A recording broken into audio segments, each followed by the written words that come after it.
Muna aadan oo ahayd gabadhii dhawaanahanba aadka u qabsatay baraha ay bulshadu ku kulanto isla markaana sababta u ahayd geerida Allah u naxariistay saygeedii hore oo lagu magacaabi jiray Xasan Cabdi isla markaana ahaa wiil dhalinyaro ah tagsiilana ka ahaa xaafadda Islii ayaa maanta nagu soo booqatay xarunta dhexe ee 5TV iyadoo ka warbixisay qaabka uu u dhacay dilka Allah u naxariistay saygeedii hore ee lagu magacaabi jiray Xasan Cabdi iyo waliba arinta maxkamadeynta ee haatan ku socota Muna laftigeeda sheekadan ayaan ahna dhex martay Muna aad baan ku soo dhaweynayaa bal marka hore inooga sheekay sidii ay wax u dhaceen mahadsanideen Foosa Baayo maadaama ay soo dhaweyseen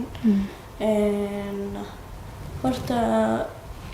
waxa la sheegayo aniga inta la sheegayo dhan xabsiga ku jiray oo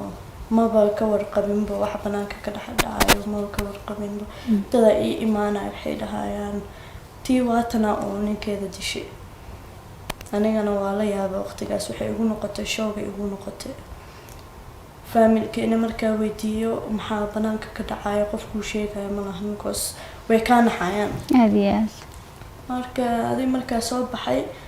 arkay media dhan waa ku jiray social media dhan waa la igeliyay anigana hore YouTube u lahaa oo muxuu ahaa waxay ila noqotay samcad xumo ila noqotay sidii media la igeliyay oo ninkeyga dilal ahay horta ninka Allah u naxariisto anaga dhan samir Allah naga siiyo aamin waa ka xanuunsaday waa ilmaheyga aabahood ma fahantay mana dili lahayn qof oo aqligiisa tamaam yahayna kuma fikiraya hal second inuu caruurtaada aabahood ay dishay ma ku fikiraysid qof fikiraya ma lahan marka dilka Xasan Cabdi sidee ayuu u dhacay horta muxuu ahaa message-yaasha waa tusinaya linkana waa arkaysiin message adiga wuxuu ii soo diray ku qanacsaneen ma fahantay reerkiisana awal ma u sheegi jiray wiilkan physical abuse igu haya u sheegi jiray waxay ila qaban jireen ma lahan reerkeenana always waxay ka shaqeyn jireen ilmaha waxa waaye aabahooda waaye iska daa haduuna caayo no problem iska daa adigana dhalinyaraad tahay kuma qanacsanid maanta waalidkaaga inay la caayo kuma qanacsanid aadiyaad marka Xasan ilaaha u naxariisto message-yaal uu soo diri jiray wuu dhahay banaankaas hadaa ku arko waa ku dilayaa muxuu ahaa aabahaaga sidaan waaye kaas waa adi message-yaal fool xun kuma tusi kari hadaa ku tuso wallaahi oo hina ka imaanayso hooyadeedu caynaya adiga marka wiil waxa jiro oo habeerteeda ee dhashaa jirto wiilkii u sheegay waxa ku dhacay wiilka arintaana haysato aabana wuxuu ka qabanaya ma lahan ma fahantay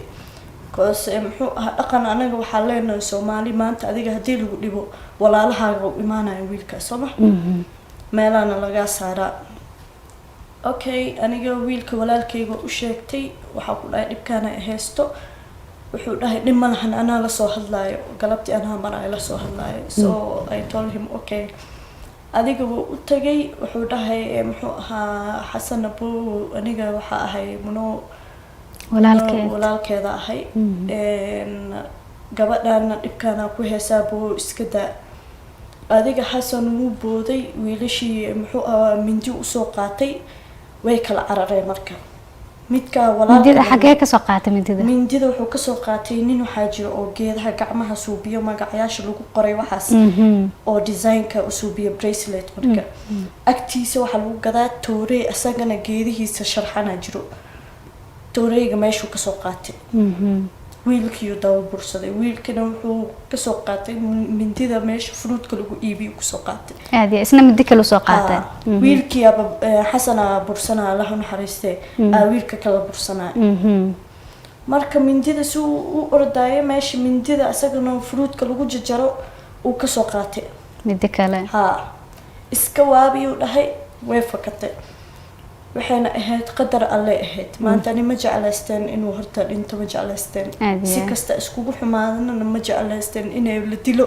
iska daay aniga naftarkeyga ani ahaan ma jeclaysteen inay muxuu ahaa caruurteeda aabooda dilo wiilkana asaga maba ka ahaanba wiilkii naftarkiisa wuxuu qaaday shoogu qaaday wiilkii wuxuu idhahay isoo wacay abaa tani taasaa dhacday wiilkii waa isku xumaanay mindi iisoo qaatay anigana waxaa dhahay iska waabiyaa dhahay bintida way gashay marka sidaasuuna xasan ku tagay midida xasan markuu wiilka walaalka ay la soo aaday xagee kaga dhacday uu u dhintay wuxuu meeshan dhabarka meelahaas ugu dhuftay caadiya marka aniga meelo badanaa wacay waxaa la yidhahay xasan wuu dhintay qaar waxay leeyihiin muu dhiman wuu nool yahay adiga maalintii dhan shaki maalin ma ahayn waxay ahayd maqribadana waa ogtahay meel ma u bixi kartidbo lockdownaa jiro bandoo ayaa jiray marka meelo badanaa wacay qaar waxay leeyihiin wuu dhintay qaar waxay leeyihiin wuu nool yahay marka adiga subaxii aniga ilaa subaxii horta ma seexanin ani xataa shoogaa qaaday soo subaxii waxaa isoo wacay wiil askariya isoo wacay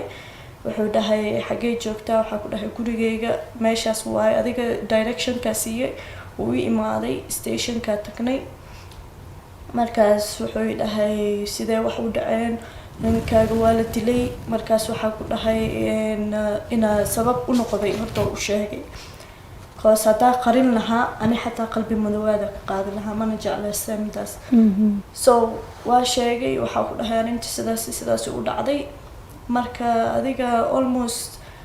3 weeks aa meesha ku jiray waa xirnay xabsiga waa xirnaa 3 weeks aa meesha ku jiray muxuu ahaa baaritaan igu socday anigana wiilka the same thing maalin kasta markuu i wareysto waa u sheegay the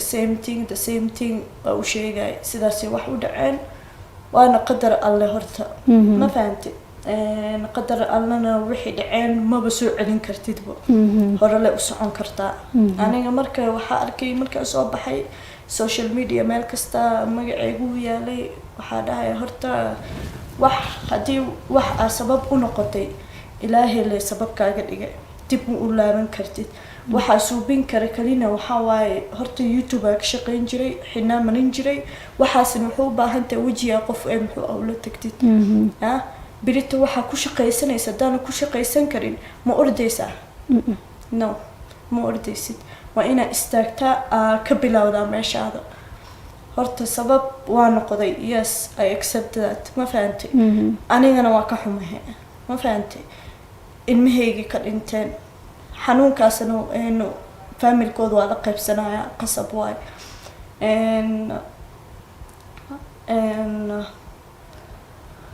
marka intaasi sidaasay u dhaceen markii taleefon uu kuu soo dhacay ee aada maqashay ninkaagii xasan cabdi in uu geeriyooday sababtana adigu aada lahayd maxaa dareentay aniga horta wallaahi kuma faraxsaneen habeenkii ma seexanin ma fahantay wallaahi xanuunaa dareemay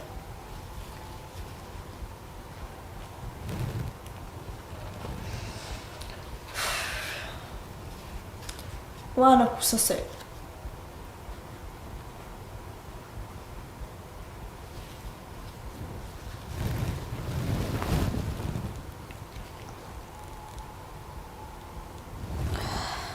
sorry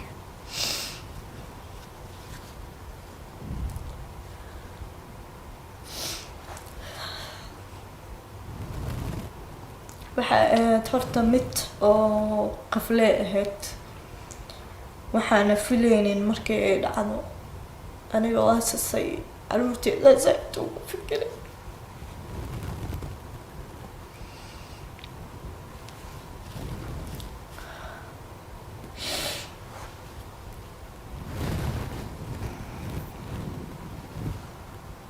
yes والله حنونة ونقطة مدرس waan ka xumahay dabcan sida aad dareemaysana waan kula dareemayaa waan ka xumahay dabcan caruurtaada iyo mustaqbalkooda hadda maxaad u rajeynaysaa well wax fiican aan rajeynayaa inaa muxuu ahaa hore u socdo anagoo dhanna samir ilaaha naga siiyo horaa u soconaynaa oo insha allah isagana markasta inaan xasuusnaano waa ku qasbannahay وهجاج aad ayaad u mahadsan tahay daawadayaaltaasi waxay ahayd Muna Aadan oo ka warbixinaysay arrin dhawaanahan bulshada ama baraha bulshada ay ku kulanto aad la isula dhexmaraya taasoo ahayd in Muna dabcan la sheegay inay ahayd gabadhii ka dambeysay dilka ninkeeda Allah u naxariistay Xasan Cabdi dabcan iyaduna maanta bulshada ay jeclaysatay inay soo hor istaagto isla markaana arrimahaasi iyo xaqiiqadooda ay kala hadasho Muno haatan ugu dambeyn adigu arintii kiiska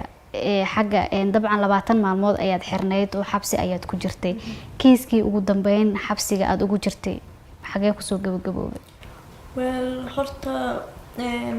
kiiska wali waa lagu jiraa khayr aan rajeynayna dhinaca oo shareecada islaamka iyo dhinaca kale khayr aan rajeynayna insha Allah wiilashii iyagu kula xirnaa wiilka gaar ahaan lagu soo eedeeyay inuu isagu dilka geystay aad sheegtay adiguba inuu gacantiisa Xasan ku baxay isagu ma xiran yahay wali mise sidaadoo kale ayaa si damiina loo sii isagana wali wuu xiran yahay laakiin waxa la jeenaynaa isagana inuu soo baxo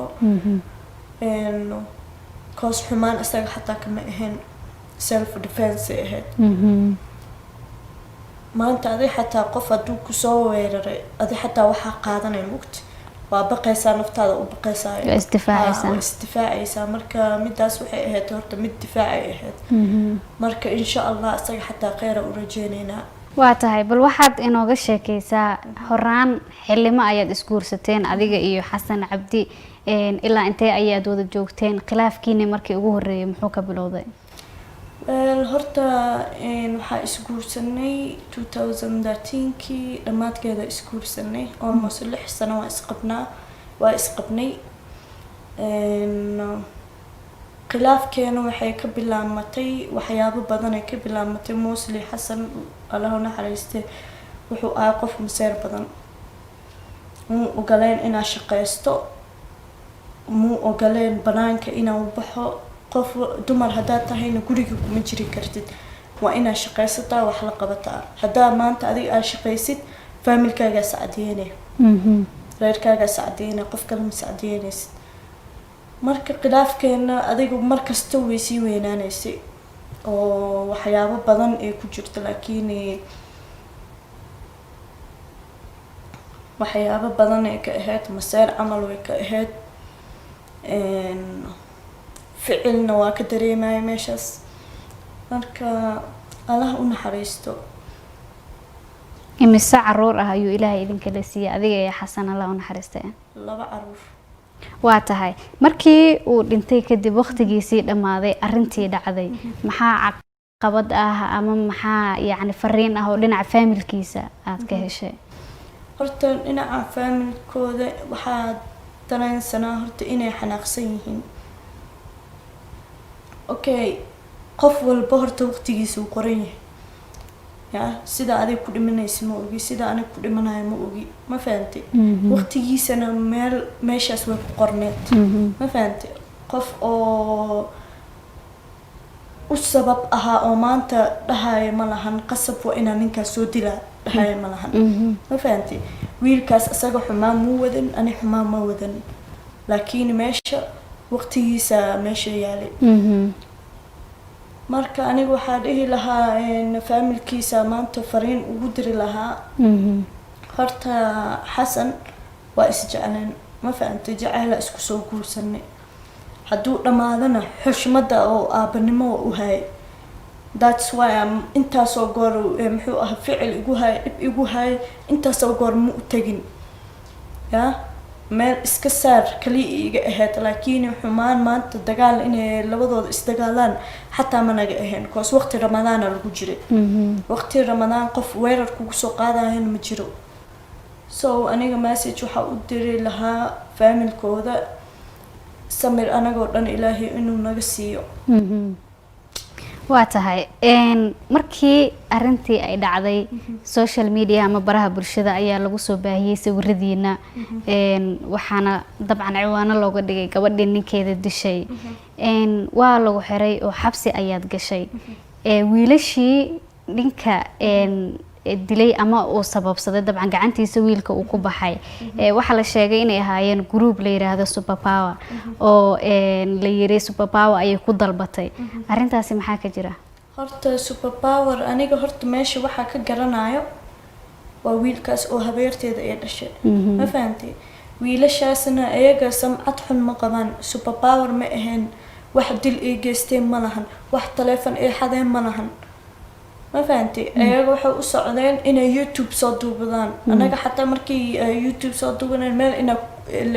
tagtiin teamkiina laga yaabaa group of YouTube ay ahaayeen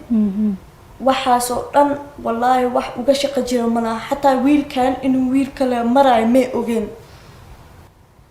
waa tahay ugu dambeyn bulshada Soomaaliyeed ee ku daawanaysa ee aad aaminsan tahay in sawir qaldan lagaaga gudbiyay maxaad ugu baaqaleed maadaama aad tahay hooyo mar walbana aad u baahan tahay inaad bulshada dhex gasho si aad carruurtaada u korsato horta muxuu ahaa aniga familkayga markii soo baxay waxay dhaheen meeshaan inaad ka tagtid waaye no meeshaan inaad ka taga ma ahan meeshaas waa meeshii lagu dhalay ma fahantay bulshada Soomaali maxaa uu agtaga aniga horta bulshada Soomaali maxaa uga agtagaya waa meesha Soomaaliga xataa uu jajaban yahay waa aragtaa halkan ayaad ku dhalatay halkan ku dhashay marka meel oo adiga aad ka shaqaysan karin ama muxuu ahaa let's say maanta caruurteeda muxuu ahaa soo qaadanaya caruurteeda ma fogeeya adoomeeda ma dhaxgalaa ya bulshada Soomaali waa qasab inaad dhaxgalo diinteeda aana ka soo bixin bulshadeeda aana ka soo bixin hadaa ku shaqaysanayo meeshaas aad ka shaqaysan jiray meeshaas inaad ka shaqaysto magaca xun muxuu ahaa la ii geliyana magaalada ina la iga dhaafo wadankeena sidaas uu maanta ku burburay ficil iyo muxuu ahaa war la iska sheegayo ku burburay soo aniga ma jeclaysteen maanta caruurteeda inaa meel kala geeyo ma jeclaysteen inaa meel kale ka shaqeeyo oo awoodo ma jeclaysteen soo aniga waxaa dhihi lahaa ummadda Soomaaliyeed waxaa fariinta aan hubin iska daaya